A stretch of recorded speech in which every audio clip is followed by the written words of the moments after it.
1 जानेवारी 1818 रोजी भीमा नदीच्या तीरावर एक अशी लढाई लढली गेली जिने केवळ पेशवाईचा पराभव केला नाही तर वंचित समाजाचा स्वाभिमानही जपला।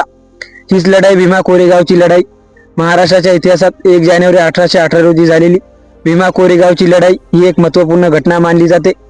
पुणे जिल्ह्यातील भीमा नदीकाठी असलेल्या कोरेगाव येथे युद्ध झाले। या लढाईत ब्रिटिश ईस्ट इंडिया कंपनीच्या सैन्याला पाठिंबा देणारे 500 महार समाजातील सैनिक सहभागी झाले होते, तर दुसऱ्या बाजूला पेशवा बाजीराव दुसरा यांच्या सैन्याचा मुकाबला त्यांना करावा लागला। त्या काळात पेशवाईची सत्ता अस्तित्वात असली तरी सामाजिक असमानता व भेदभावाचे वातावरण मोठ्या प्रमाणात दिसत होते। ब्रिटिश सैन्यातील महार सैनिकांनी शिस्त, धैर्य आणि युद्ध कौशल्याच्या जोरावर संख्येने मोठ्या असलेल्या पेशवाई सैन्यांसमोर जोरदार लढा दिला। लढाईत पेशवाई सैन्याला अखेरीस माघार घ्यावी लागली आणि यानंतर पेशवाईचा पाया अधिकच कमकुवत झाला। लढाईच्या स्मरणार्थ ब्रिटिशांनी कोरेगाव येथे उभा केलेल्या दगडी स्मारकाला जयस्तंभ असे म्हटले जाते। या स्मारकावर युद्धात लढलेल्या सैनिकांची नावे कोरलेली आहेत। काळाच्या ओघात हे ठिकाण इतिहास, स्वाभिमान आणि सामाजिक जागृतीचे प्रतीक बनले।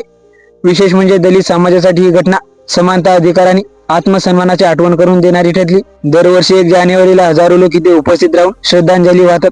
इतिहासकारांमध्ये या लढाईच्या अर्थाबाबत विविध मते असली तरी तिचे सांस्कृतिक आणि प्रतिकात्मक महत्त्व आजही कायम आहे।